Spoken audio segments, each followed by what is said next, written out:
25 வயசாகுது எனக்கு. நான் வந்து ஒரு 20 இயர்ஸாக பேக் பெயின், கால் வலி இதெல்லாமே ரொம்ப அவஸ்தைப்பட்டு நிறையா பக்கம் ஹாஸ்பிட்டல்லாம் போயிட்டு இருந்தேன். அப்புறம் இப்போ ஒரு 2 இயர்ஸாக வந்து மறுபடியும் கால் வலிக்கு ட்ரீட்மெண்ட் எடுத்துகிட்டு இருந்தேன். ஈரோடு, கோயம்புத்தூர் இப்படி மாற்றி மாற்றி பார்த்துட்டு இருந்தேன். கோயம்புத்தூரில் வந்து ஃபிசியோ பண்ண சொல்லியிருந்தாங்க. இங்கே நெசவாளர் காலனியில் இருக்க ஸ்ரீ ஃபிசியோ கிளினிக்கு வந்தேன். அப்புறம் எனக்கு வந்துட்டு ஃபஸ்ட்டு இடுப்பு வலிக்கு வந்து ட்ராக்ஷன் இந்த மாதிரி ட்ரீட்மெண்ட்லாம் கொடுத்தாங்க. இடுப்பு வலி கொஞ்சம் ரெக்கவர் ஆச்சு. அதுக்கப்புறமா கால் வலிக்கு ஸ்டார்ட் பண்ணாங்க. அதில் வெரிகோஸ் வெயின் இருக்குது அப்படின்னு சொல்லிட்டு இங்கே தான் வந்து அவங்க சொன்னாங்க. ஹாஸ்பிட்டல் ஆனால் அது சொல்லவே இல்லை, இங்கே சொன்னாங்க. அப்புறம் அதுக்கு வந்துட்டு இந்த ஐஎஃப்டி, ஏஎல்டி, இந்த மாதிரி ட்ராக்ஷன் இந்த மாதிரி நிறையா வகையான ட்ரீட்மெண்ட்லாம் கொடுத்தாங்க.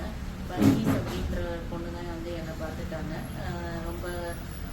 ரொம்ப ஃப்ரெண்ட்லியாக வந்து பழக்கி எனக்கு வந்து இது சரியாயிடும், அது பண்ணால் சரியாயிடும் அப்படின்ட்டு ரொம்ப சப்போர்ட்டிவாக எனக்கு பண்ணாங்க. எனக்கு அந்த இதுலேயே வந்து ஓரளவுக்கு ரெக்கவர் ஆகிடுச்சு. நான் வந்து ஒரு மாதத்துக்கு மேலே வந்தேன். ஆனால் வந்து ஃபுல்லாகவே எனக்கு நடக்கவே முடியாமல், கால் பின்னாடியெல்லாம் கொண்டு போகவே முடியாமல் ரொம்ப கஷ்டப்பட்டேன். இங்கே வந்ததுக்கப்புறம் அப்படியே படிப்படியாக கொஞ்சம் கால் வலி எல்லாமே எனக்கு இதாகிடுச்சு.